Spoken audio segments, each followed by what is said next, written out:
ಓಂ ಶಾಂತಿ. ಇಂದಿನ ಪರಮಾತ್ಮನ ಮಹಾವಾಕ್ಯ ಮುರುಳಿ ದಿನಾಂಕ 31/5/2025. ಬಾಪ್ಸಾದ ಮಧುಬನ. ಮಧುರ ಮಕ್ಕಳೇ, ಎಲ್ಲಿಯವರೆಗೂ ಬದುಕಿರುತ್ತೀರೋ ಅಲ್ಲಿಯವರೆಗೂ ಜ್ಞಾನದ ಶಿಕ್ಷಣವನ್ನು ಕಲಿಯಬೇಕು ಮತ್ತು ಜ್ಞಾನದ ಶಿಕ್ಷಣವನ್ನು ಕಲಿಸಬೇಕು. ಖುಷಿಗೆ ಆಧಾರ ಶಿಕ್ಷಣ ಆಗಿದೆ ಮತ್ತು ಪದವಿಗೆ ಆಧಾರ ಶಿಕ್ಷಣ ಆಗಿದೆ.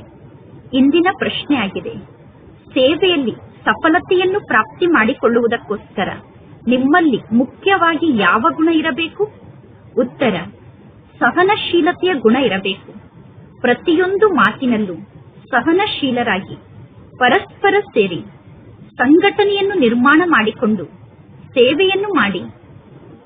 ಅಂದರೆ ಪರಸ್ಪರ ಸಂಘಟನೆಯಲ್ಲಿ ಇದ್ದು ಸೇವೆಯನ್ನು ಮಾಡಿ.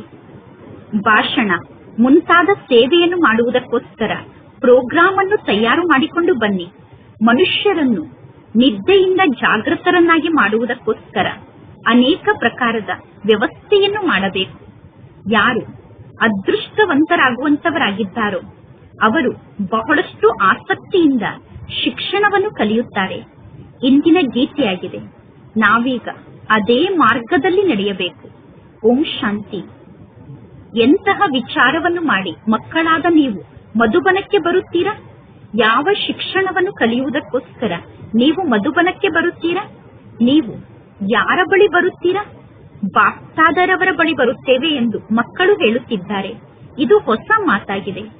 ಬಾಪ್ತಾದರವರ ಬಳಿ ಶಿಕ್ಷಣವನ್ನು ಕಲಿಯುವುದಕ್ಕೋಸ್ಕರ ಹೋಗುತ್ತೇವೆ ಅನ್ನುವ ಮಾತನ್ನು ಎಂದಾದರೂ ಜಗತ್ತಿನಲ್ಲಿ ಕೇಳಿದ್ದೀರಾ? ಇಲ್ಲಿ ಬಾಪ್ ಮತ್ತು ದಾದಾ ಅಂದರೆ ಬ್ರಹ್ಮ ತಂದೆ ಮತ್ತು ಶಿವ ತಂದೆ ಇಬ್ಬರೂ ಒಟ್ಟಿಗೆ ಇದ್ದಾರೆ. ಇದು ಅದ್ಭುತವಾದ ಮಾತಾಗಿದೆ. ನೀವೀಗ ಅದ್ಭುತವಾದ ತಂದೆಗೆ ಸಂತಾನರಾಗಿದ್ದೀರಾ. ಮಕ್ಕಳಾದ ನಿಮಗೆ ಮೊದಲು ರಚಯಿತನ ಬಗ್ಗೆ ಗೊತ್ತಿರಲಿಲ್ಲ ಮತ್ತು ರಚನೆಯ ಆದಿ ಮಧ್ಯ ಅಂತ್ಯದ ಬಗ್ಗೆ ಗೊತ್ತಿರಲಿಲ್ಲ. ಈಗ ಆ ರಚಯಿತನ ಬಗ್ಗೆ ಮತ್ತು ರಚನೆಯ ಬಗ್ಗೆ ನೀವು ನಂಬರ್ ವಾರ್ ಪುರುಷಾರ್ಥದ ಅನುಸಾರ ಅರ್ಥ ಮಾಡಿಕೊಂಡಿದ್ದೀರಾ. ಎಷ್ಟು ಅರ್ಥ ಮಾಡಿಕೊಂಡಿದ್ದೀರೋ ಅಷ್ಟು ಅನ್ಯರಿಗೆ ನೀವು ತಿಳಿಸುತ್ತೀರಾ. ಎಷ್ಟು ಜಾಸ್ತಿ ಜನರಿಗೆ ರಚಯಿತ ಮತ್ತು ರಚನೆಯ ಬಗ್ಗೆ ನೀವು ತಿಳಿಸುತ್ತೀರೋ ಅಷ್ಟು ನಿಮಗೆ ಖುಷಿ ಜಾಸ್ತಿ ಆಗುತ್ತದೆ ಮತ್ತು ಭವಿಷ್ಯದಲ್ಲಿ ನಿಮ್ಮ ಪದವಿ ಶ್ರೇಷ್ಠ ಆಗುತ್ತದೆ.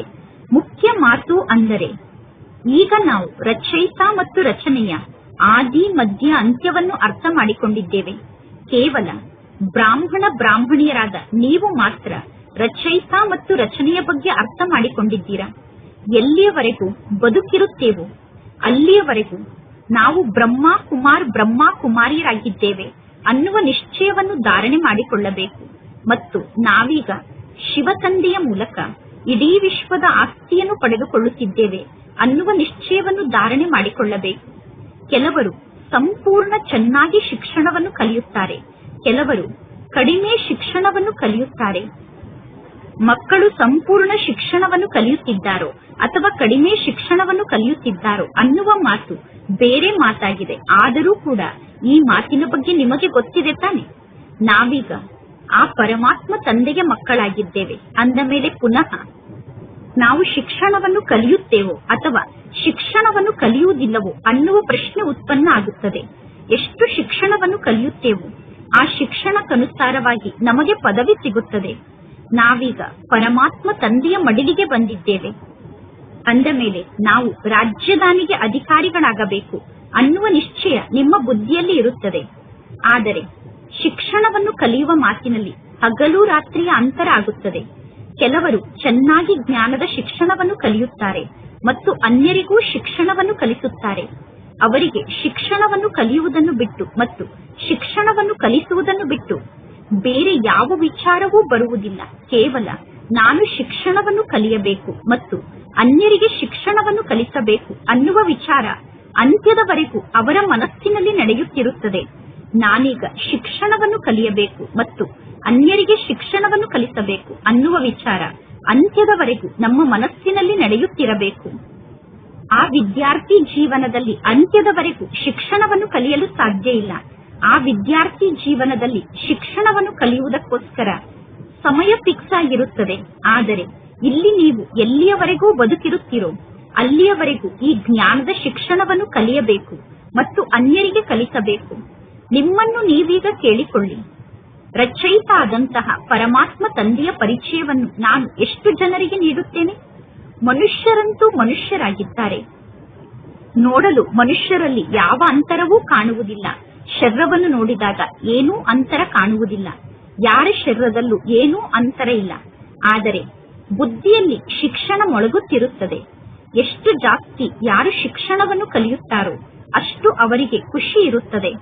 ಆಂತರ್ಯದಲ್ಲಿ ನಮಗೆ ಈ ವಿಚಾರ ಇರಬೇಕು, ನಾನೀಗ ಹೊಸ ವಿಶ್ವಕ್ಕೆ ಮಾಲೀಕ ಆಗುತ್ತೇನೆ, ನಾನೀಗ ಸ್ವರ್ಗದ ಬಾಗಿಲಿಗೆ ಹೋಗುತ್ತೇನೆ. ಅಂದ ಮೇಲೆ ಸದಾ ನಿಮ್ಮ ಮನಸ್ಸನ್ನು ಕೇಳಿಕೊಳ್ಳಿ, ದೇವತೆಗಳಿಗೂ ನನಗೂ ಎಷ್ಟು ಅಂತರ ಇದೆ? ಪರಮಾತ್ಮ ತಂದೆ ನನ್ನನ್ನು ತನ್ನ ಮಗುವನ್ನಾಗಿ ಮಾಡಿಕೊಂಡಿದ್ದಾರೆ. ಪರಮಾತ್ಮ ತಂದೆ ನನ್ನನ್ನು ಮಗುವನ್ನಾಗಿ ಮಾಡಿಕೊಂಡು ಎಷ್ಟು ಕನಿಷ್ಠ ಆಗಿದ್ದ ನನ್ನನ್ನು ಎಷ್ಟು ಶ್ರೇಷ್ಠ ಆತ್ಮನನ್ನಾಗಿ ಮಾಡುತ್ತಾರೆ. ಶಿಕ್ಷಣವೇ ಎಲ್ಲದಕ್ಕೂ ಆಧಾರ ಆಗಿದೆ. ಮನುಷ್ಯರು ಶಿಕ್ಷಣವನ್ನು ಕಲಿತು ಎಷ್ಟೊಂದು ಶ್ರೇಷ್ಠರಾಗುತ್ತಾರೆ. ಆ ಲೌಕಿಕ ಜಗತ್ತಿನ ಶಿಕ್ಷಣದ ಮೂಲಕ ಅಲ್ಪ ಕಾಲದ ಕ್ಷಣಭಂಗೂರ ಪದವಿ ಸಿಗುತ್ತದೆ. ಇನ್ನು ಆ ಶಿಕ್ಷಣದಲ್ಲಿ ಅಂತಹ ಯಾವ ಮಾತೂ ಇಲ್ಲ. ಆ ಶಿಕ್ಷಣ ಯಾವ ಕೆಲಸಕ್ಕೂ ಉಪಯೋಗಕ್ಕೆ ಬರುವುದಿಲ್ಲ. ಆ ಶಿಕ್ಷಣದ ಮೂಲಕ ಯಾವ ಒಳ್ಳೆಯ ಲಕ್ಷಣಗಳೂ ಕೂಡ ಧಾರಣೆ ಆಗುವುದಿಲ್ಲ. ಇನ್ನು ಈ ಶಿಕ್ಷಣದ ಮೂಲಕ ನೀವು ಎಷ್ಟೊಂದು ಶ್ರೇಷ್ಠರಾಗುತ್ತೀರಾ? ಅಂದ ಮೇಲೆ ಶಿಕ್ಷಣದ ಕಡೆ ಸಂಪೂರ್ಣ ಗಮನವನ್ನು ಕೊಡಬೇಕು. ಯಾರ ಅದೃಷ್ಟದಲ್ಲಿ ಇದೆಯೋ ಅವರ ಮನಸ್ಸು ಶಿಕ್ಷಣದ ಜೊತೆಗೆ ಜೋಡಣೆ ಆಗುತ್ತದೆ. ಅಂದರೆ ಅದೃಷ್ಟವಂತರು ಚೆನ್ನಾಗಿ ಶಿಕ್ಷಣವನ್ನು ಕಲಿಯುತ್ತಾರೆ ಮತ್ತು ಅನ್ಯರಿಗೆ ಶಿಕ್ಷಣವನ್ನು ಕಲಿಸುವುದಕ್ಕೋಸ್ಕರ ಭಿನ್ನ ಭಿನ್ನ ರೂಪದಲ್ಲಿ ಅನ್ಯರ ಮೂಲಕ ಪುರುಷಾರ್ಥವನ್ನು ಮಾಡಿಸುತ್ತಾರೆ. ಮಕ್ಕಳ ಮನಸ್ಸಿನಲ್ಲಿ ವಿಚಾರ ನಡೆಯುತ್ತದೆ, ನಾನೀಗ ಈ ಶಿಕ್ಷಣವನ್ನು ಕಲಿತು ವೈಕುಂಠಕ್ಕೆ ಮಾಲೀಕ ಆಗಬೇಕು ಎಂದು. ಮನುಷ್ಯರನ್ನು ನಿದ್ದೆಯಿಂದ ಜಾಗೃತರನ್ನಾಗಿ ಮಾಡುವುದಕ್ಕೋಸ್ಕರ ನೀವು ಎಷ್ಟೊಂದು ತಲೆಯನ್ನು ಚಚ್ಚಿಕೊಳ್ಳುತ್ತೀರಾ ಮತ್ತು ಅನ್ಯರಿಗೂ ಕೂಡ ತಲೆಯನ್ನು ಚಚ್ಚಿಕೊಳ್ಳುವಂತೆ ಮಾಡುತ್ತೀರಾ. ಈ ಪ್ರದರ್ಶನ ಮುಂತಾದದ್ದರಲ್ಲಿ ಏನೂ ಇಲ್ಲ.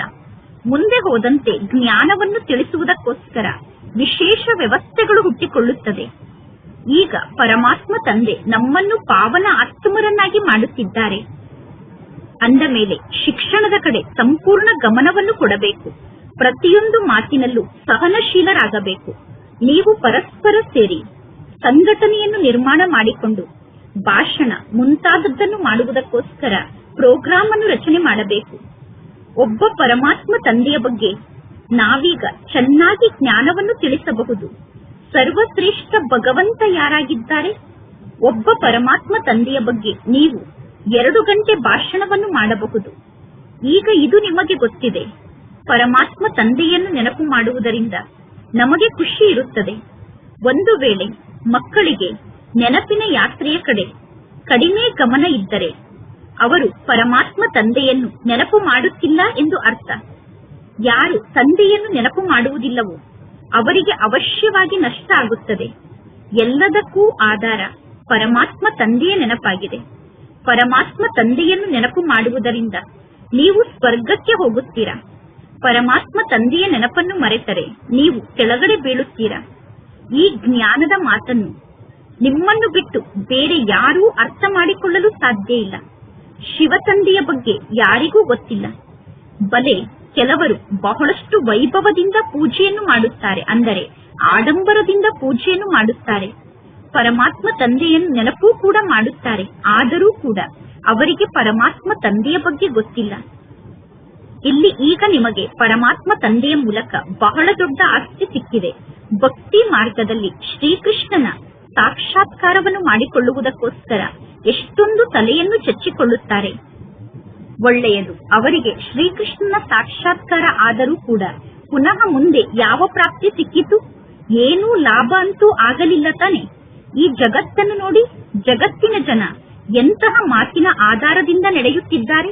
ಈ ಜಗತ್ತು ಯಾವ ಮಾತಿನ ಆಧಾರದಿಂದ ನಡೆಯುತ್ತಿದೆ ನೋಡಿ. ನೀವೆಲ್ಲರೂ ಕಬ್ಬಿನ ಹಾಲನ್ನು ಕುಡಿಯುತ್ತೀರಾ, ಅಂದರೆ ಸಿಹಿಯಾದ ಕಬ್ಬಿನ ರಸವನ್ನು ಕುಡಿಯುತ್ತೀರಾ. ಇನ್ನು ಜಗತ್ತಿನಲ್ಲಿರುವ ಎಲ್ಲಾ ಮನುಷ್ಯರು ಸಿಪ್ಪೆಯನ್ನೇ ಚೀಪುತ್ತಿರುತ್ತಾರೆ, ಅಂದರೆ ಕಬ್ಬಿನ ಸಿಪ್ಪೆಯ ಮೂಲಕ ರಸವನ್ನು ಪ್ರಾಪ್ತಿ ಮಾಡಿಕೊಳ್ಳಲು ಪ್ರಯತ್ನ ಪಡುತ್ತಾರೆ. ನೀವೀಗ ಸಿಹಿಯಾದ ಕಬ್ಬಿನ ರಸವನ್ನು ಹೊಟ್ಟೆಯ ತುಂಬಾ ಕುಡಿದು ಅರ್ಧ ಕಲ್ಪಕ್ಕೋಸ್ಕರ ಸುಖವನ್ನು ಪಡೆದುಕೊಳ್ಳುತ್ತೀರಾ. ಇನ್ನು ಉಳಿದ ಎಲ್ಲಾ ವ್ಯಕ್ತಿಗಳು ಭಕ್ತಿ ಮಾರ್ಗದಲ್ಲಿ ತಿಪ್ಪೆಯನ್ನು ಸೀಪುತ್ತಾ ಕೆಳಗಡೆ ಇಳಿಯುತ್ತಾ ಬರುತ್ತಾರೆ. ಈಗ ಪರಮಾತ್ಮ ತಂದೆ ಎಷ್ಟೊಂದು ಪ್ರೀತಿಯಿಂದ ಪುರುಷಾರ್ಥವನ್ನು ಮಾಡಿಸುತ್ತಾರೆ. ಆದರೆ ಅದೃಷ್ಟದಲ್ಲಿ ಇಲ್ಲ ಅಂದರೆ ಮಕ್ಕಳು ಶಿಕ್ಷಣದ ಕಡೆ ಗಮನವನ್ನು ಕೊಡುವುದಿಲ್ಲ. ಮಕ್ಕಳು ಸ್ವಯಂ ಶಿಕ್ಷಣದ ಕಡೆ ಗಮನವನ್ನು ಕೊಡುವುದಿಲ್ಲ ಮತ್ತು ಅನ್ಯರಿಗೂ ಕೂಡ ಶಿಕ್ಷಣದ ಕಡೆ ಗಮನವನ್ನು ನೀಡಲು ಬಿಡುವುದಿಲ್ಲ. ತಾವು ಸ್ವಯಂ ಅಮೃತವನ್ನು ಕುಡಿಯುವುದಿಲ್ಲ ಮತ್ತು ಅನ್ಯರಿಗೂ ಜ್ಞಾನಾಮೃತವನ್ನು ಕುಡಿಯಲು ಬಿಡುವುದಿಲ್ಲ. ಅನೇಕರು ಈ ರೀತಿ ವರ್ತನೆಯನ್ನು ಮಾಡುತ್ತಿರುತ್ತಾರೆ. ಒಂದು ವೇಳೆ ಸಂಪೂರ್ಣ ಶಿಕ್ಷಣವನ್ನು ಕಲಿಯದೇ ಇದ್ದರೆ, ದಯಾಹೃದಯಗಳಾಗದೇ ಇದ್ದರೆ, ಯಾರ ಕಲ್ಯಾಣವನ್ನು ಮಾಡದೇ ಇದ್ದರೆ ಅವರು ಯಾವ ಪದವಿಯನ್ನು ಪಡೆದುಕೊಳ್ಳುತ್ತಾರೆ?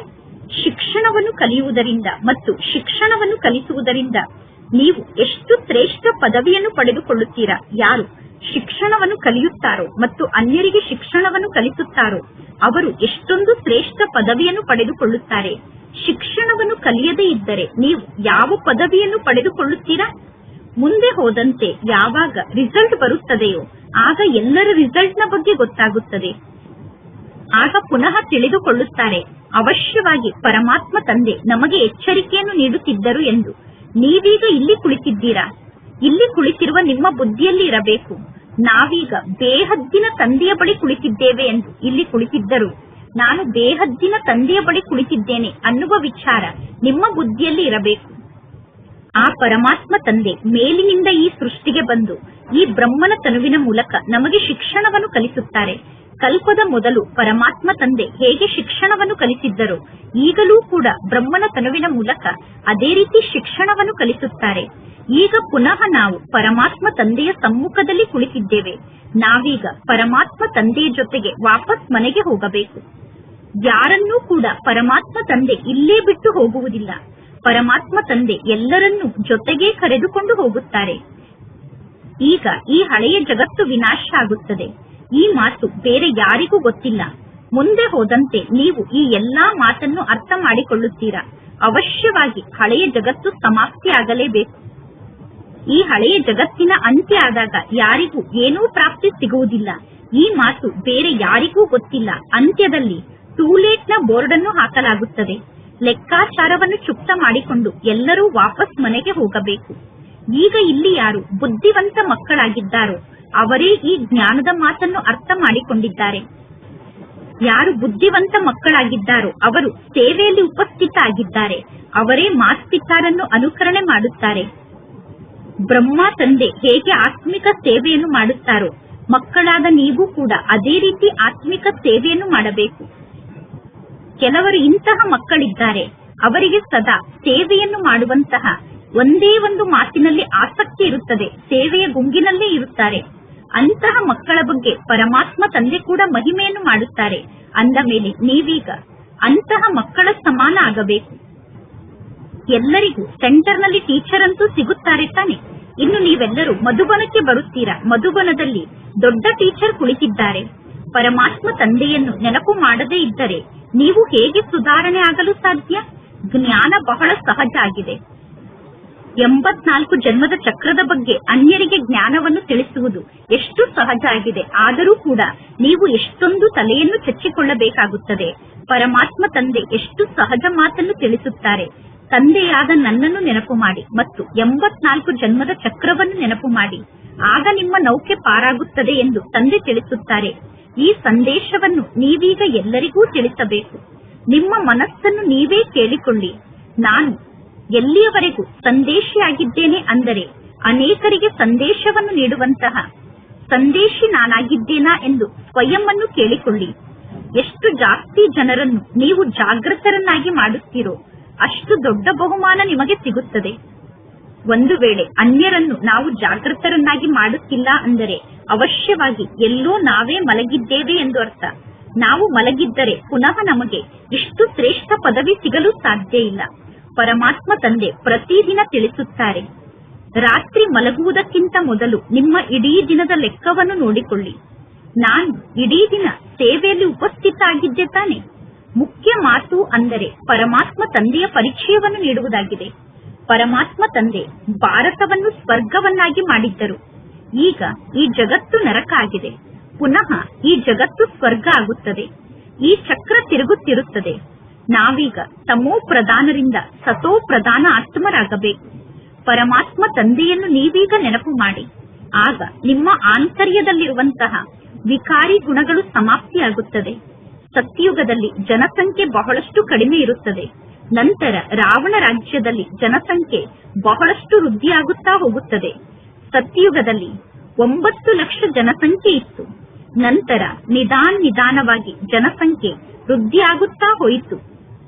ಮೊದಲು ಯಾರು ಪಾವನರಾಗಿದ್ದರೋ ಈಗ ನಂತರ ಅವರೇ ಪತಿತರಾಗುತ್ತಾರೆ.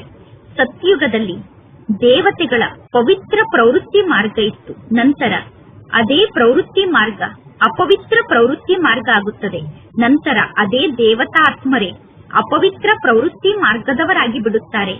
ನಾಟಕದ ಅನುಸಾರ ಈ ಚಕ್ರ ತಿರುಗಲೇಬೇಕು. ಈಗ ಪುನಃ ನೀವು ಪವಿತ್ರ ಪ್ರವೃತ್ತಿ ಮಾರ್ಗದ ಆತ್ಮರಾಗುತ್ತಿದ್ದೀರಾ. ಪರಮಾತ್ಮ ತಂದೆ ಬಂದು ನಮ್ಮನ್ನು ಪವಿತ್ರರನ್ನಾಗಿ ಮಾಡುತ್ತಾರೆ. ಪರಮಾತ್ಮ ತಂದೆ ತಿಳಿಸುತ್ತಾರೆ, ತಂದೆಯಾದ ನನ್ನನ್ನು ನೀವು ನೆನಪು ಮಾಡಿ. ಆಗ ನಿಮ್ಮ ವಿಕರ್ಮ ವಿನಾಶ ಆಗುತ್ತದೆ. ನೀವು ಅರ್ಧ ಕಲ್ಪದವರೆಗೂ ಪವಿತ್ರ ಆತ್ಮರಾಗಿದ್ದೀರಿ. ನಂತರ ರಾವಣ ರಾಜ್ಯದಲ್ಲಿ ನೀವು ಪತಿತರಾಗಿದ್ದೀರಾ. ಈ ಜ್ಞಾನದ ಮಾತನ್ನು ಈಗ ನೀವು ಅರ್ಥ ಮಾಡಿಕೊಂಡಿದ್ದೀರಾ. ನಾವು 1 ಪೈಸೆಗೂ ಬೆಲೆಯಿಲ್ಲದಂತಹ ಆತ್ಮರಾಗಿದ್ದೆವು. ಈಗ ಎಷ್ಟೊಂದು ಜ್ಞಾನ ನಮಗೆ ಪ್ರಾಪ್ತಿಯಾಗಿದೆ. ಈ ಜ್ಞಾನದ ಮೂಲಕ ಎಷ್ಟೊಂದು ಕನಿಷ್ಠರಾಗಿದ್ದ ನಾವು ಎಷ್ಟು ಶ್ರೇಷ್ಠ ಆತ್ಮರಾಗುತ್ತೇವೆ. ಇನ್ನು ಎಷ್ಟೆಲ್ಲಾ ಧರ್ಮಗಳು ಜಗತ್ತಿನಲ್ಲಿ ಇದೆಯೋ ಆ ಎಲ್ಲಾ ಧರ್ಮಗಳು ವಿನಾಶ ಆಗಲೇಬೇಕು. ಎಲ್ಲರೂ ಸಾಯುತ್ತಾರೆ. ಹೇಗೆ ಪ್ರಾಣಿಗಳು ಸಾಯುತ್ತದೆಯೋ ಆ ರೀತಿ ಎಲ್ಲರೂ ಸಾಯುತ್ತಾರೆ. ಆನೆ ಕಲ್ಲಿನ ಮಳೆ ಬಂದಾಗ ಎಷ್ಟೊಂದು ಪ್ರಾಣಿಗಳು ಮತ್ತು ಪಕ್ಷಿಗಳು ಸಾಯುತ್ತದೆ. ಅಂದರೆ ಹಿಮದ ಮಳೆ ಬಿದ್ದಾಗ ಎಷ್ಟೊಂದು ಪ್ರಾಣಿಗಳು ಮತ್ತು ಪಕ್ಷಿಗಳು ಸಾಯುತ್ತದೆ. ಪ್ರಾಕೃತಿಕ ವಿಕೋಪ ಕೂಡ ನಡೆಯುತ್ತದೆ. ಎಲ್ಲವೂ ಸಮಾಪ್ತಿಯಾಗುತ್ತದೆ. ಎಲ್ಲರೂ ಸತ್ತೇ ಹೋಗಿದ್ದಾರೆ. ಈ ಕಣ್ಣಿನಿಂದ ನೀವು ಏನೆಲ್ಲವನ್ನು ನೋಡುತ್ತಿದ್ದೀರೋ ಅದ್ಯಾವುದೂ ಇರುವುದಿಲ್ಲ. ಹೊಸ ಜಗತ್ತಿನಲ್ಲಿ ಜನರ ಸಂಖ್ಯೆ ಬಹಳ ಕಡಿಮೆ ಇರುತ್ತದೆ. ಈ ಜ್ಞಾನ ಈಗ ನಿಮ್ಮ ಬುದ್ಧಿಯಲ್ಲಿ ಇದೆ. ಜ್ಞಾನದ ಸಾಗರ ಆದಂತಹ ಪರಮಾತ್ಮ ತಂದೆ ನಿಮಗೆ ಜ್ಞಾನದ ಆಸ್ತಿಯನ್ನು ನೀಡುತ್ತಿದ್ದಾರೆ. ನಿಮಗೆ ಗೊತ್ತಿದೆ, ಇಡೀ ಜಗತ್ತಿನಲ್ಲಿ ಬಹಳಷ್ಟು ಕೊಳಕಿದೆ. ನಾವು ಕೂಡ ಆ ಕೊಳಕಿನಲ್ಲಿ ಬಹಳಷ್ಟು ಕೊಳಕು ಆತ್ಮರಾಗಿದ್ದೆವು. ಅಂದರೆ ಕೊಳಕಿನಲ್ಲಿ ಸಿಕ್ಕಿ ಹಾಕಿಕೊಂಡು ಸಂಪೂರ್ಣ ಕೊಳಕಾಗಿದ್ದೆವು. ಪರಮಾತ್ಮ ತಂದೆ ಬಂದು ಕೊಳಕಿನಿಂದ ನಮ್ಮನ್ನು ಮುಕ್ತ ಮಾಡಿ ಎಷ್ಟೊಂದು ಸುಂದರ ಹೂವನ್ನಾಗಿ ಮಾಡುತ್ತಿದ್ದಾರೆ. ಈಗ ನಾವು ಈ ಶರೀರವನ್ನು ತ್ಯಾಗ ಮಾಡುತ್ತೇವೆ. ನಮ್ಮ ಆತ್ಮ ಪವಿತ್ರ ಆಗುತ್ತದೆ. ಆತ್ಮನಾದ ನಾನೀಗ ಪವಿತ್ರ ಆಗುತ್ತೇನೆ. ನಾನೀಗ ಈ ಶರೀರವನ್ನು ತ್ಯಾಗ ಮಾಡುತ್ತೇನೆ. ಪರಮಾತ್ಮ ತಂದೆ ಎಲ್ಲರಿಗೂ ಏಕರಸವಾಗಿ ಶಿಕ್ಷಣವನ್ನು ಕಲಿಸುತ್ತಾರೆ. ಆದರೆ ಕೆಲವರ ಬುದ್ಧಿ ಸಂಪೂರ್ಣ ಜಡ ಆಗಿದೆ. ಅವರಿಗೆ ಸ್ವಲ್ಪ ಕೂಡ ಜ್ಞಾನದ ಮಾತು ಅರ್ಥ ಆಗುವುದಿಲ್ಲ. ಇದು ಕೂಡ ನಾಟಕದಲ್ಲಿ ಫಿಕ್ಸ್ ಆಗಿದೆ. ಪರಮಾತ್ಮ ತಂದೆ ತಿಳಿಸುತ್ತಾರೆ, ಯಾರ ಅದೃಷ್ಟದಲ್ಲಿ ಇಲ್ಲವೋ ಅವರು ಶಿಕ್ಷಣವನ್ನು ಕಲಿಯುವುದಿಲ್ಲ. ಯಾರ ಅದೃಷ್ಟದಲ್ಲಿ ಇಲ್ಲವೋ ಅವರಿಗೆ ತಂದೆ ಕೂಡ ಏನನ್ನೂ ಮಾಡಲು ಸಾಧ್ಯ ಇಲ್ಲ. ಪರಮಾತ್ಮ ತಂದೆ ಎಲ್ಲರಿಗೂ ಏಕರಸವಾಗಿ ಶಿಕ್ಷಣವನ್ನು ಕಲಿಸುತ್ತಾರೆ. ಮಕ್ಕಳು ನಂಬರ್ ವಾರಾಗಿ ಶಿಕ್ಷಣವನ್ನು ಕಲಿಯುತ್ತಾರೆ. ಕೆಲವರು ಚೆನ್ನಾಗಿ ಜ್ಞಾನವನ್ನು ಅರ್ಥ ಮಾಡಿಕೊಂಡು ಅನ್ಯರಿಗೆ ಜ್ಞಾನವನ್ನು ತಿಳಿಸುತ್ತಾರೆ. ಅನ್ಯರ ಜೀವನವನ್ನು ವಜ್ರ ಸಮಾನ ಮಾಡುತ್ತಾರೆ. ಕೆಲವರು ಅನ್ಯರ ಜೀವನವನ್ನು ವಜ್ರ ಸಮಾನ ಮಾಡುವುದಿಲ್ಲ. ಕೆಲವರಲ್ಲಿ ಉಲ್ಟಾ ಅಹಂಕಾರ ಬಹಳಷ್ಟು ಇರುತ್ತದೆ. ಹೇಗೆ ವಿಜ್ಞಾನಿಗಳಿಗೂ ಕೂಡ ತಮ್ಮ ಶಕ್ತಿಯ ಬಗ್ಗೆ ಬಹಳಷ್ಟು ಅಹಂಕಾರ ಇದೆ. ದೂರದಲ್ಲಿರುವ ಆಕಾಶಕ್ಕೆ ಹೋಗಿ ಆಕಾಶವನ್ನು ನೋಡಬೇಕು, ಸಮುದ್ರವನ್ನು ನೋಡಬೇಕು ಎಂದು ವಿಜ್ಞಾನಿಗಳು ಬಯಸುತ್ತಾರೆ. ಪರಮಾತ್ಮ ತಂದೆ ತಿಳಿಸುತ್ತಾರೆ, ಆಕಾಶಕ್ಕೆ ಹೋಗಿ ನೋಡುವುದರಿಂದ, ಸಮುದ್ರದ ಒಳಗಡೆ ಹೋಗಿ ನೋಡುವುದರಿಂದ ಯಾವ ಲಾಭವೂ ಆಗುವುದಿಲ್ಲ. ವಿಜ್ಞಾನಿಗಳು ವ್ಯರ್ಥವಾಗಿ ತಮ್ಮ ಅಹಂಕಾರದ ಕಾರಣ ಎಷ್ಟೊಂದು ತಮ್ಮ ತಲೆಯನ್ನು ಕೆಡಿಸಿಕೊಳ್ಳುತ್ತಾರೆ. ವಿಜ್ಞಾನಿಗಳಿಗೆ ಬಹಳಷ್ಟು ಜಾಸ್ತಿ ಸಂಬಳ ಸಿಗುತ್ತದೆ. ಆ ಸಂಪೂರ್ಣ ಹಣವನ್ನು ಅವರು ವ್ಯರ್ಥವಾಗಿ ಖರ್ಚು ಮಾಡುತ್ತಾರೆ. ಅಂದರೆ ಆ ಹಣವನ್ನು ಹಾಳು ಮಾಡುತ್ತಾರೆ. ಭೂಮಿಯ ಒಳಗಡೆ ಚಿನ್ನದ ದ್ವಾರಿಕೆ ಇದೆ, ಅದು ಪುನಃ ಹೊರಗಡೆ ಬರುತ್ತದೆ ಎಂದು ತಿಳಿದುಕೊಳ್ಳಬೇಡಿ. ಇದು ನಾಟಕದ ಚಕ್ರ ಆಗಿದೆ. ಈ ನಾಟಕ ಚಕ್ರ ತಿರುಗುತ್ತಿರುತ್ತದೆ. ಪುನಃ ಸಮಯಕ್ಕೆ ಸರಿಯಾಗಿ ಹೊಸ ಜಗತ್ತಿಗೆ ಹೋಗಿ ನಾವು ನಮ್ಮ ಮಹಲನ್ನು ನಿರ್ಮಾಣ ಮಾಡಿಕೊಳ್ಳುತ್ತೇವೆ. ಕೆಲವರಿಗೆ ಆಶ್ಚರ್ಯ ಆಗುತ್ತದೆ, ನಾನು ಹೇಗೆ ಪುನಃ ಮಹಲನ್ನು ನಿರ್ಮಾಣ ಮಾಡಲು ಸಾಧ್ಯ ಎಂದು. ನೀವು ಅವಶ್ಯವಾಗಿ ಸ್ವರ್ಗದಲ್ಲಿ ಮಹಲನ್ನು ನಿರ್ಮಾಣ ಮಾಡುತ್ತೀರಾ ಅನ್ನುವುದನ್ನು ಪರಮಾತ್ಮ ತಂದೆ ಸಾಕ್ಷಾತ್ಕಾರದಲ್ಲಿ ನಿಮಗೆ ತೋರಿಸುತ್ತಾರೆ. ನೀವು ಹೇಗೆ ಪುನಃ ಸ್ವರ್ಗದಲ್ಲಿ ಚಿನ್ನದ ಮಹಲನ್ನು ನಿರ್ಮಾಣ ಮಾಡುತ್ತೀರಾ ಎಂದು ತಂದೆ ಸಾಕ್ಷಾತ್ಕಾರದಲ್ಲಿ ತೋರಿಸುತ್ತಾರೆ. ಸತ್ಯುಗದಲ್ಲಿ ಬಹಳಷ್ಟು ಚಿನ್ನ ಇರುತ್ತದೆ. ಈಗಲೂ ಕೂಡ ಕೆಲವೊಂದು ಸ್ಥಾನದಲ್ಲಿ ಚಿನ್ನದ ದೊಡ್ಡ ದೊಡ್ಡ ಪರ್ವತಗಳಿದೆ. ಆದರೆ ಆ ಚಿನ್ನವನ್ನು ಹೊರಗಡೆ ತೆಗೆಯಲು ಮನುಷ್ಯರಿಗೆ ಸಾಧ್ಯ ಆಗುವುದಿಲ್ಲ. ಹೊಸ ಜಗತ್ತಿನಲ್ಲಿ ಅಪಾರ ಚಿನ್ನದ ಗಣಿ ಇತ್ತು, ಅಂದರೆ ಚಿನ್ನದ ಖಜಾನೆ ಇತ್ತು. ಈಗ ಅದು ಸಮಾಪ್ತಿಯಾಗಿದೆ. ಈಗ ಜಗತ್ತಿನಲ್ಲಿ ನೋಡಿ, ವಜ್ರದ ಬೆಲೆ ಎಷ್ಟೊಂದು ಜಾಸ್ತಿಯಾಗಿದೆ. ಇಂದು ಈ ವಜ್ರಕ್ಕೆ ಎಷ್ಟೊಂದು ಬೆಲೆ ಇದೆ. ನಾಳೆ ಸತ್ಯುಗದಲ್ಲಿ ಈ ವಜ್ರ ಕಲ್ಲಿನ ಸಮಾನ ಆಗಿರುತ್ತದೆ. ಪರಮಾತ್ಮ ತಂದೆ ಮಕ್ಕಳಿಗೆ ಎಷ್ಟು ದೊಡ್ಡ ದೊಡ್ಡ ಅದ್ಭುತವಾದ ಮಾತನ್ನು ತಿಳಿಸುತ್ತಾರೆ ಮತ್ತು ಅನೇಕ ಮಾತಿನ ಸಾಕ್ಷಾತ್ಕಾರವನ್ನು ಮಾಡಿಸುತ್ತಾರೆ. ಈಗ ಮಕ್ಕಳ ಬುದ್ಧಿಯಲ್ಲಿ ಇದೇ ವಿಚಾರ ಇರಬೇಕು. ಆತ್ಮರಾದ ನಾವು ನಮ್ಮ ಮನೆಯನ್ನು ಬಿಟ್ಟು ಬಂದು 5000 ವರ್ಷ ಆಗಿದೆ. ಆ ಮನೆಗೆ ಮುಕ್ತಿಧಾಮ ಎಂದು ಕರೆಯುತ್ತೇವೆ. ಭಕ್ತಿ ಮಾರ್ಗದಲ್ಲಿ ಮುಕ್ತಿಗೆ ಹೋಗುವುದಕ್ಕೋಸ್ಕರ ಮನುಷ್ಯರು ಎಷ್ಟೊಂದು ತಲೆಯನ್ನು ಚಚ್ಚಿಕೊಳ್ಳುತ್ತಾರೆ. ಆದರೆ ಪರಮಾತ್ಮ ತಂದೆಯನ್ನು ಬಿಟ್ಟು ಬೇರೆ ಯಾರೂ ನಮಗೆ ಮುಕ್ತಿಯನ್ನು ನೀಡಲು ಸಾಧ್ಯ ಇಲ್ಲ ಅನ್ನುವುದು ಯಾರಿಗೂ ಗೊತ್ತಿಲ್ಲ. ಪರಮಾತ್ಮ ತಂದೆಯನ್ನು ಬಿಟ್ಟು ಬೇರೆ ಯಾರೂ ನಮ್ಮನ್ನು ವಾಪಸ್ ಮನೆಗೆ ಕರೆದುಕೊಂಡು ಹೋಗಲು ಸಾಧ್ಯ ಇಲ್ಲ ಅನ್ನುವುದು ಯಾರಿಗೂ ಗೊತ್ತಿಲ್ಲ. ಈಗ ಮಕ್ಕಳ ಬುದ್ಧಿಯಲ್ಲಿ ಹೊಸ ಜಗತ್ತಿನ ಸ್ಮೃತಿ ಇದೆ. ನಿಮಗೆ ಗೊತ್ತಿದೆ, ಈ ನಾಟಕ ಚಕ್ರ ತಿರುಗುತ್ತದೆ. ಈಗ ನಾವು ಹೊಸ ಜಗತ್ತಿಗೆ ಹೋಗುತ್ತೇವೆ. ಈ ಜ್ಞಾನದ ಮಾತು ನಿಮಗೆ ಗೊತ್ತಿದೆ. ನಿಮ್ಮನ್ನು ಬಿಟ್ಟು ಬೇರೆ ಯಾರು ಈ ಜ್ಞಾನದ ಮಾತನ್ನು ತಿಳಿದುಕೊಂಡಿಲ್ಲ. ಕೇವಲ ಒಬ್ಬ ಪರಮಾತ್ಮ ತಂದೆಯನ್ನು ನೀವು ನೆನಪು ಮಾಡಬೇಕು ಮತ್ತು ಎಲ್ಲರಿಗೂ ತಿಳಿಸಿ, ಒಬ್ಬ ತಂದೆಯನ್ನು ನೆನಪು ಮಾಡಿ, ಆಗ ನಿಮ್ಮ ವಿಕರ್ಮ ವಿನಾಶ ಆಗುತ್ತದೆ ಎಂದು. ಪರಮಾತ್ಮ ತಂದೆ ನಿಮ್ಮನ್ನು ಸ್ವರ್ಗಕ್ಕೆ ಮಾಲೀಕರನ್ನಾಗಿ ಮಾಡಿದ್ದರು. ನೀವು ನನ್ನ ಶಿವ ಜಯಂತಿಯನ್ನೂ ಕೂಡ ಆಚರಣೆ ಮಾಡುತ್ತೀರಾ. ಎಷ್ಟು ಸಮಯ ಆಯಿತು ಶಿವ ತಂದೆ ಇದ್ದು ಹೋಗಿ? ಇದು 5000 ವರ್ಷದ ಮಾತಾಗಿದೆ. 5000 ವರ್ಷದ ಮೊದಲು ಶಿವ ಜಯಂತಿಯನ್ನು ಆಚರಣೆ ಮಾಡುತ್ತಿದ್ದೆವು. ಈಗಲೂ ಶಿವ ಜಯಂತಿಯನ್ನು ಆಚರಣೆ ಮಾಡುತ್ತೇವೆ. ನೀವೇ ಸ್ವರ್ಗದ ನಿವಾಸಿಗಳಾಗಿದ್ದೀರಿ. 5000 ವರ್ಷದ ಮೊದಲು ನೀವೇ ಸ್ವರ್ಗದ ನಿವಾಸಿಗಳಾಗಿದ್ದೀರಿ. ನಂತರ ನೀವೇ 84 ಜನ್ಮದ ಚಕ್ರದಲ್ಲಿ ಬಂದಿದ್ದೀರಾ. ಈ ನಾಟಕ ಇದೇ ರೀತಿ ಮಾಡಲ್ಪಟ್ಟಿದೆ. ಈಗ ಪರಮಾತ್ಮ ತಂದೆ ಬಂದು ಸೃಷ್ಟಿ ಚಕ್ರದ ಬಗ್ಗೆ ತಿಳಿಸುತ್ತಾರೆ. ನಾನೀಗ ಬಂದು ನಿಮಗೆ ಸೃಷ್ಟಿ ಚಕ್ರದ ಜ್ಞಾನವನ್ನು ನೀಡುತ್ತೇನೆ. ಈಗ ಮಕ್ಕಳಿಗೆ ಸ್ಮೃತಿ ಬಂದಿದೆ. ಈ ಜ್ಞಾನದ ಸ್ಮೃತಿ ಈಗ ಮಕ್ಕಳ ಬುದ್ಧಿಯಲ್ಲಿ ಚೆನ್ನಾಗಿ ಧಾರಣೆ ಆಗಿದೆ. ನಾವು ಸರ್ವಶ್ರೇಷ್ಠ ಪಾತ್ರಧಾರಿಗಳಾಗಿದ್ದೇವೆ.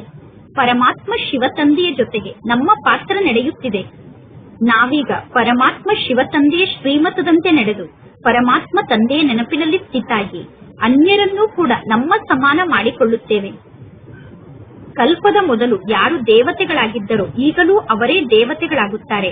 ಪರಮಾತ್ಮ ತಂದೆ ಸಾಕ್ಷಿಯಾಗಿ ಎಲ್ಲರನ್ನೂ ನೋಡುತ್ತಾರೆ ಮತ್ತು ಮಕ್ಕಳ ಮೂಲಕ ಪುರುಷಾರ್ಥವನ್ನು ಮಾಡಿಸುತ್ತಿರುತ್ತಾರೆ. ಸದಾ ಉತ್ಸಾಹದಲ್ಲಿ ಇರುವುದಕ್ಕೋಸ್ಕರ ಪ್ರತಿದಿನ ಏಕಾಂತದಲ್ಲಿ ಕುಳಿತು ಸ್ವಯಂನ ಜೊತೆಗೆ ಸ್ವಯಂ ಮಾತನಾಡಿಕೊಳ್ಳಿ. ಇನ್ನು ಈ ಅಶಾಂತಿಯ ಜಗತ್ತಿನಲ್ಲಿ ಸ್ವಲ್ಪ ಸಮಯದವರೆಗೆ ಮಾತ್ರ ನಾವು ಇರುತ್ತೇವೆ. ನಂತರ ಅಶಾಂತಿಯ ಹೆಸರು ಚಿಹ್ನೆ ಕೂಡ ಇರುವುದಿಲ್ಲ. ಮನಸ್ಸಿಗೆ ಶಾಂತಿ ಸಿಗಲು ಹೇಗೆ ಸಾಧ್ಯ ಎಂದು ನಂತರ ಯಾರೂ ತಮ್ಮ ಬಾಯಿಂದ ಹೇಳಲು ಸಾಧ್ಯ ಇಲ್ಲ. ಶಾಂತಿಗೋಸ್ಕರ ಎಲ್ಲರೂ ಅನೇಕ ಸ್ಥಾನಕ್ಕೆ ಹೋಗುತ್ತಾರೆ. ಆದರೆ ಶಾಂತಿಯ ಸಾಗರ ಒಬ್ಬ ಪರಮಾತ್ಮ ತಂದೆಯಾಗಿದ್ದಾರೆ. ಶಾಂತಿಯ ಸಾಗರ ಆದಂತಹ ತಂದೆಯ ಬಳಿ ಮಾತ್ರ ಶಾಂತಿ ಇದೆ. ಬೇರೆ ಯಾರ ಬಳಿಯೂ ಶಾಂತಿ ಅನ್ನುವ ವಸ್ತು ಇಲ್ಲ. ರಚಯಿತ ಮತ್ತು ರಚನೆಯ ಜ್ಞಾನವನ್ನು ಅರ್ಥ ಮಾಡಿಕೊಳ್ಳುವುದೇ ನಿಜವಾದ ಜ್ಞಾನ ಆಗಿದೆ ಅನ್ನುವ ಮಾತು ಮಕ್ಕಳ ಬುದ್ಧಿಯಲ್ಲಿ ಮೊಳಗುತ್ತಿರಬೇಕು. ಶಾಂತಿಗೋಸ್ಕರ, ಸುಖಕ್ಕೋಸ್ಕರ ಈ ಜ್ಞಾನ ನಮಗೆ ಪ್ರಾಪ್ತಿಯಾಗಿದೆ. ಧನದ ಮೂಲಕ ಸುಖ ಸಿಗುತ್ತದೆ. ಧನ ಸಂಪತ್ತು ಇಲ್ಲ ಅಂದರೆ ಮನುಷ್ಯರು ಯಾವ ಕೆಲಸಕ್ಕೂ ಉಪಯೋಗಕ್ಕೆ ಬರುವುದಿಲ್ಲ. ಮನುಷ್ಯರು ಹಣಕ್ಕೋಸ್ಕರ ಎಷ್ಟೊಂದು ಪಾಪದ ಕಾರ್ಯವನ್ನು ಮಾಡುತ್ತಾರೆ. ಪರಮಾತ್ಮ ತಂದೆ ನಮಗೆ ಅಪಾರ ಧನ ಸಂಪತ್ತನ್ನು ನೀಡಿದ್ದರು. ಸ್ವರ್ಗ ಚಿನ್ನದ ಜಗತ್ತಾಗಿರುತ್ತದೆ, ನರಕ ಕಲ್ಲಿನ ಜಗತ್ತಾಗಿದೆ. ಒಳ್ಳೆಯದು, ಮಧುರಾತಿ ಮಧುರ ಅಗಲಿ ಹೋಗಿ ಮರಳಿ ಸಿಕ್ಕಿರುವ ಮಕ್ಕಳ ಪ್ರತಿ ಮಾಸ್ಪಿತಾ ಬಾಪ್ತಾದರವರ ನೆನಪು, ಪ್ರೀತಿ ಹಾಗೂ ಸುಪ್ರಭಾತ. ಆತ್ಮಿಕ ಮಕ್ಕಳಿಗೆ ಆತ್ಮಿಕ ತಂದೆಯ ನಮಸ್ತೆ. ಆತ್ಮಿಕ ತಂದೆಗೆ ಆತ್ಮಿಕ ಮಕ್ಕಳ ನೆನಪು, ಪ್ರೀತಿ ಹಾಗೂ ನಮಸ್ತೆ ನಮಸ್ತೆ ನಮಸ್ತೆ. ಧಾರಣೆಗೋಸ್ಕರ ಮುಖ್ಯ ಸಾರ. ಫಸ್ಟ್ ಪಾಯಿಂಟ್, ಸಮಯವನ್ನು ಮಾಡಿಕೊಂಡು ಏಕಾಂತದಲ್ಲಿ ಕುಳಿತು ಸ್ವಯಂನ ಜೊತೆಗೆ ಸ್ವಯಂ ಮಾತನಾಡಿಕೊಂಡು ಸ್ವಯಂ ಅನ್ನು ಉತ್ಸಾಹದಲ್ಲಿ ಇಟ್ಟುಕೊಳ್ಳಬೇಕು. ಅನೇಕರನ್ನು ತಮ್ಮ ಸಮಾನ ಮಾಡಿಕೊಳ್ಳುವಂತಹ ಸೇವೆಯನ್ನು ಮಾಡುವುದರ ಜೊತೆಗೆ ಸಾಕ್ಷಿಯಾಗಿ ಪ್ರತಿಯೊಬ್ಬರ ಪಾತ್ರವನ್ನು ನೋಡುವಂತಹ ಅಭ್ಯಾಸವನ್ನು ಮಾಡಿಕೊಳ್ಳಬೇಕು. ಸೆಕೆಂಡ್ ಪಾಯಿಂಟ್, ಪರಮಾತ್ಮ ತಂದೆಯನ್ನು ನೆನಪು ಮಾಡಿ ಸ್ವಯಂವನ್ನು ಸುಧಾರಣೆ ಮಾಡಿಕೊಳ್ಳಬೇಕು. ನಿಮ್ಮ ಮನಸ್ಸನ್ನು ನೀವೇ ಕೇಳಿಕೊಳ್ಳಿ, ನಾನು ಸಂದೇಶಿಯಾಗಿದ್ದೇನೆ ತಾನೆ? ಸಂದೇಶಿಯಾಗಿ ಎಷ್ಟು ಜನರಿಗೆ ಪರಮಾತ್ಮ ತಂದೆಯ ಸಂದೇಶವನ್ನು ನೀಡಿ ಎಷ್ಟು ಜನರನ್ನು ನಾನು ನನ್ನ ಸಮಾನ ಮಾಡಿಕೊಳ್ಳುತ್ತಿದ್ದೇನೆ ಎಂದು ಸ್ವಯಂವನ್ನು ಕೇಳಿಕೊಳ್ಳಿ. ಇಂದಿನ ವರದಾನ ಆಗಿದೆ.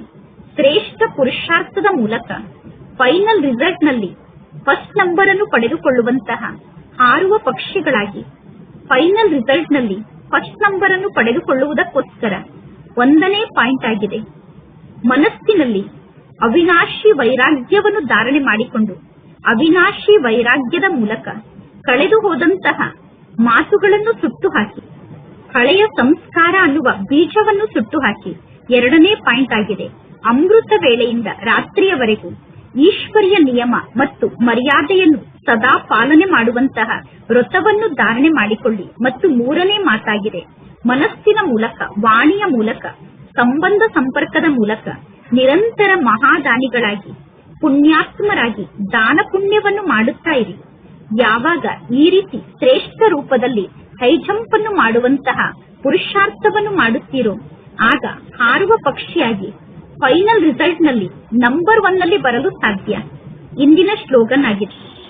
ವೃತ್ತಿಯ ಮೂಲಕ ವಾತಾವರಣವನ್ನು ಶಕ್ತಿಶಾಲಿಯನ್ನಾಗಿ ಮಾಡುವುದೇ ಅಂತಿಮ ಪುರುಷಾರ್ಥ ಅಥವಾ ಅಂತಿಮ ಸೇವೆ ಆಗಿದೆ. ಅಂದರೆ ಲಾಸ್ಟ್ ನಂಬರ್ನ ಪುರುಷಾರ್ಥ ಅಥವಾ ಲಾಸ್ಟ್ ನಂಬರ್ನ ಸೇವೆ ಅಂದರೆ ವೃತ್ತಿಯ ಮೂಲಕ ವಾತಾವರಣವನ್ನು ಶಕ್ತಿಶಾಲಿಯನ್ನಾಗಿ ಮಾಡುವುದಾಗಿದೆ.